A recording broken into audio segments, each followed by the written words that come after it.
Oke, baik. Selamat malam, Bapak-Bapak. Selamat malam, Pak Ihan. Kami dari kelompok 3 mencoba mempresentasikan tugas eh, teknik video yang ketiga ya, mengenai teori transform, sifat dan aplikasi eh, penyederhanaan komputasi. Kelompok 3 ini semuanya terlibat aktif dalam pembuatan slide maupun perumusan slide-nya. Ada saya, Agung Mulyawan, kemudian Pak Bambang, kemudian ada Pak Andri, Pak Ari, Pak Tri, dan Pak Arif Sulaiman.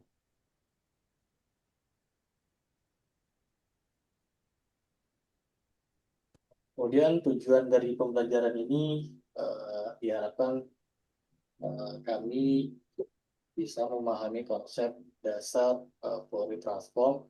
Itu yang pertama. Yang kedua, bisa menjelaskan sifat-sifat Fourier transform. Kemudian yang ketiga, bisa menggunakan AFC untuk menyederhanakan komputasi, lalu konklusi. Dan yang keempat, bisa mengaplikasikan PT untuk komputasi.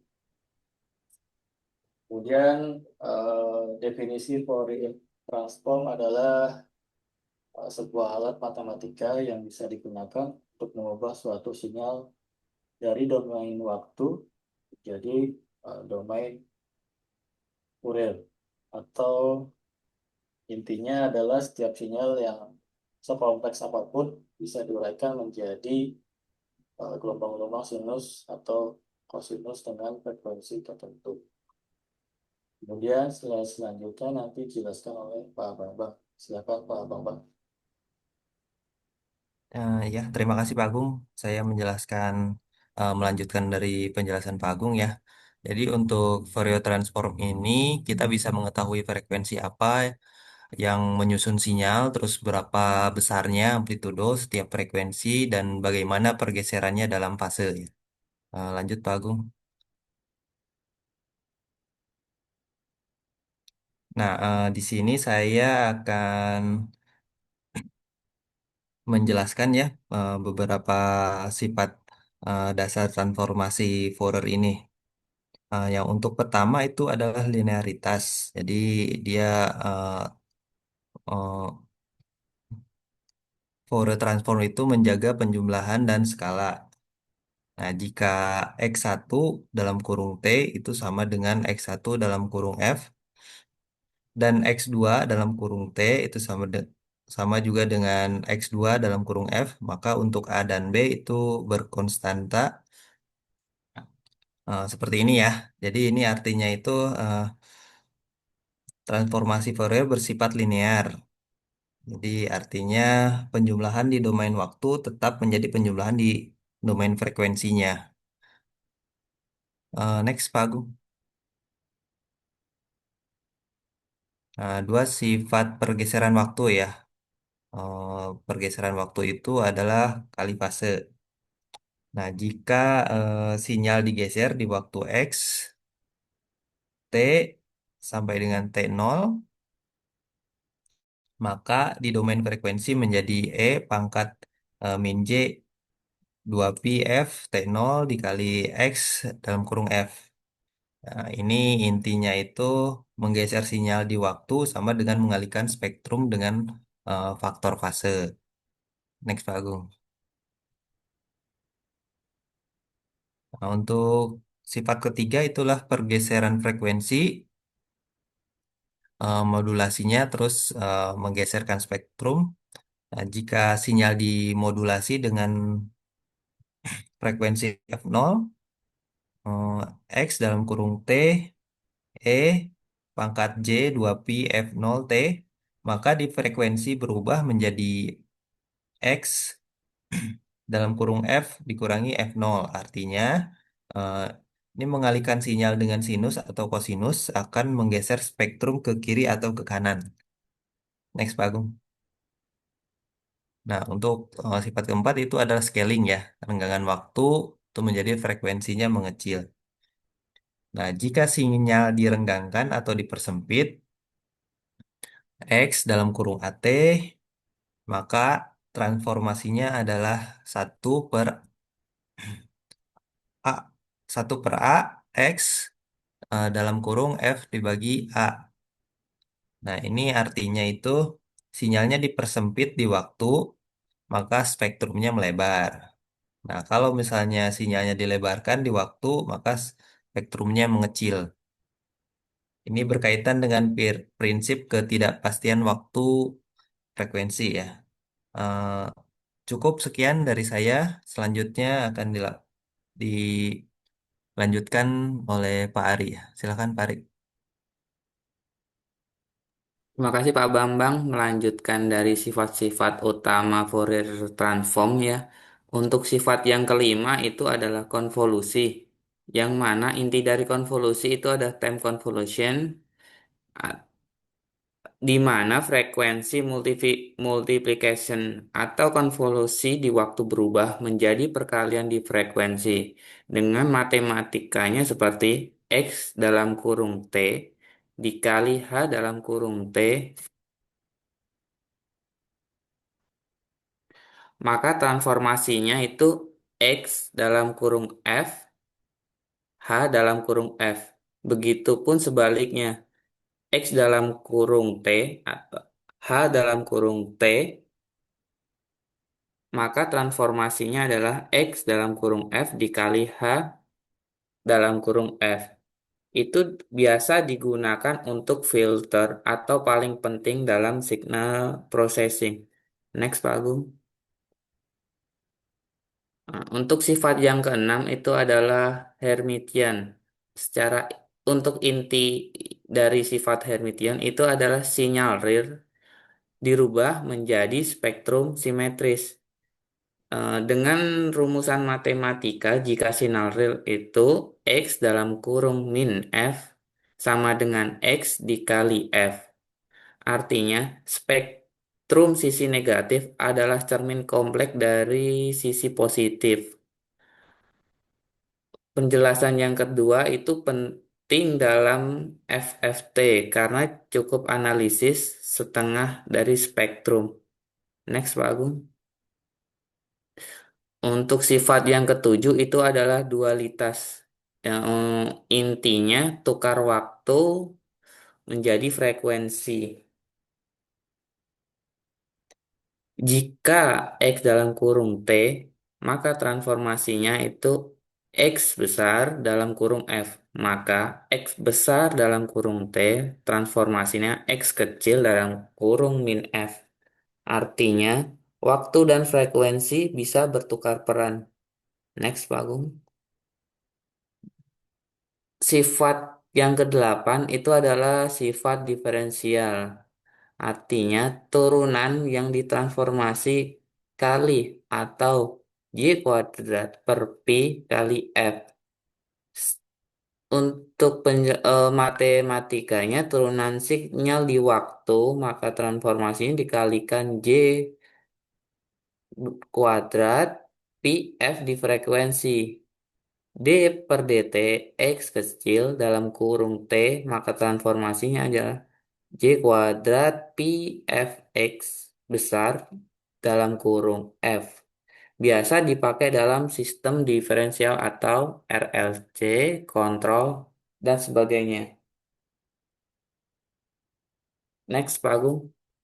Nah, untuk yang sifat kesembilan bisa dibantu jelaskan dengan Saudara Arif Sulaiman. Silahkan, Pak Arif.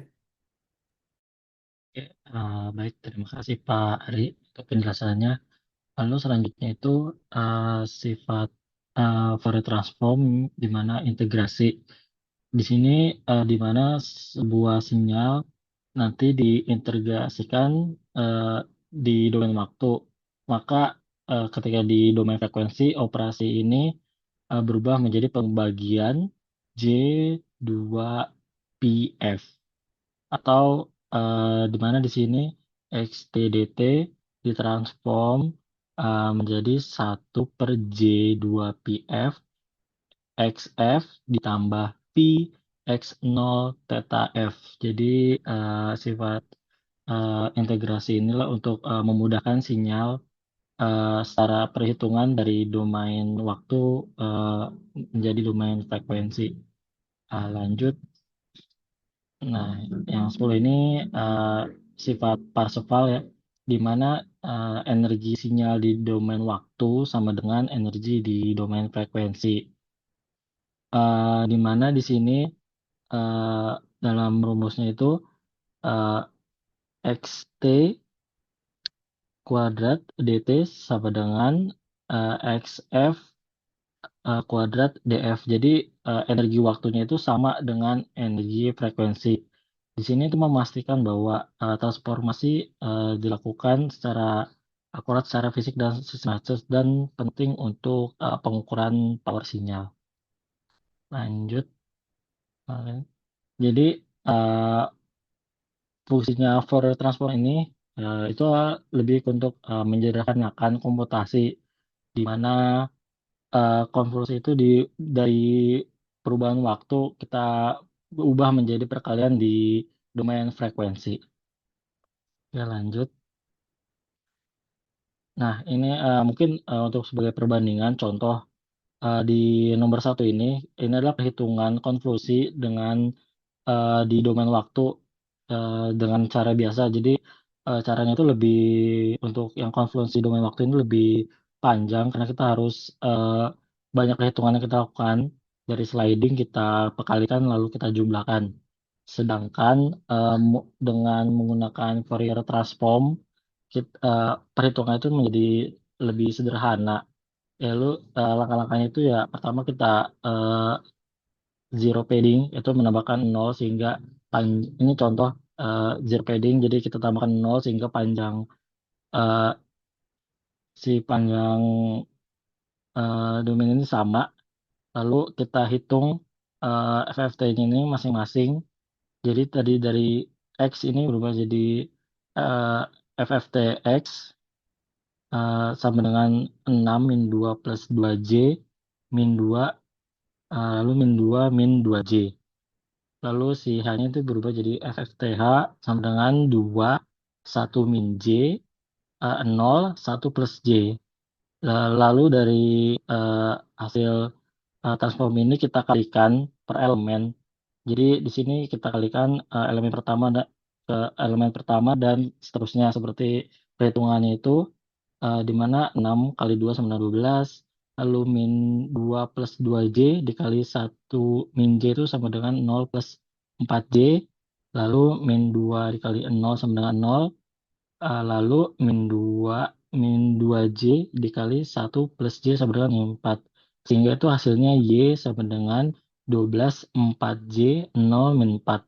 Lalu setelah dapat hasil ini kita invert FFT-nya nanti didapatkan hasil 1,353. Nah, hasil di FT ini sama dengan hasil di konvolusi domain waktu seperti ini.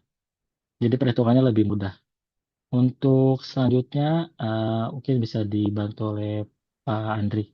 Silakan. Ya, baik. Terima kasih Pak Arif. Eh, Ya, itu mengapa konvolusi via FFT lebih cepat, yaitu perbandingan kompleksitasnya. Konvol- Konvolusi langsung yaitu adalah O dalam kurung N kuadrat, konvolusi via FFT, O dalam kurung N log N, perkalian O dalam kurung N. Kemudian IFFT, O dalam kurung N log N, total O dalam kurung N log N. Untuk N besar, misalnya ribuan sampai jutaan. Ini jauh lebih cepat. Next, Pak. Kemudian aplikasi Fourier Transform untuk komputasi.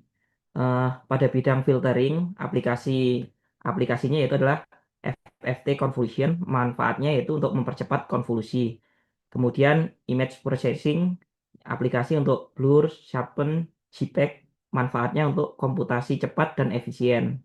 Kemudian di bidang scientific computing, aplikasinya yaitu PDA, ODE. Kemudian manfaatnya transformasi turunan atau perkalian. Kemudian di bidang big integer atau polinomial, aplikasi multiplikasi cepat. Kemudian manfaatnya algoritma cepat. Kemudian pada bidang machine learning, aplikasi aplikasinya yaitu Fourier fitur, yaitu manfaatnya mempercepat kernel ML. Kemudian di bidang kompresi data, yaitu aplikasi untuk JPEG atau MP3, manfaatnya untuk mereduksi ukuran file. Kemudian di bidang telekomunikasi, aplikasinya untuk OFDM, manfaatnya real-time modulation. Next, Pak. Nah, eh, dari sekian banyak manfaat itu, eh, aplikasi ini mempunyai apa keterbatasan ya. Di antara lain yaitu adalah keterbatasannya butuh sinyal tak terbatas. Dampaknya tidak cocok untuk sinyal pendek atau transien. Kemudian yang keterbatasan nomor 2 yaitu tidak menunjukkan waktu. Dampaknya tidak cocok sinyal non-stasioner. Kemudian keterbatasan yang ketiga yaitu resolusi terbatas. Dampaknya trade-off waktu frekuensi. Kemudian yang keempat, spectral leak. Dampaknya spektrum tidak tajam atau terdistorsi. Kemudian keterbatasan kelima, sampling constraint. Dampaknya aliasing. Kemudian yang keterbatasan keenam, sensitive noise. Dampaknya spektrum mudah kacau. Kemudian keterbatasan yang ketujuh, beban komputasi besar. Dampaknya tidak efisien untuk data sangat besar. Kemudian tidak untuk sistem non-linear, dampaknya representasi tidak akurat. Kemudian real-time constraint, dampaknya butuh hardware cepat. Kemudian untuk keterbatasan yang ke-10 yaitu ambiguitas fase. Dampaknya magnitude saja tidak cukup. Eh, Mungkin berikutnya akan dilanjutkan oleh Pak Tri Sutrisno. Silakan Pak Tri. Terima kasih Pak Andri.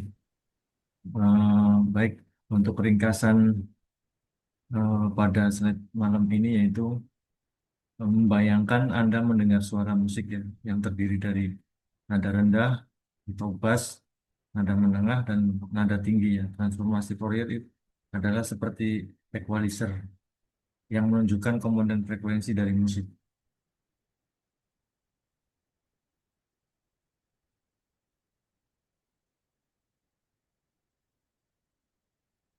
Nah, untuk ringkasannya yaitu intisarinya eh, transformasi Fourier itu untuk mengubah sinyal waktu menjadi frekuensi ya.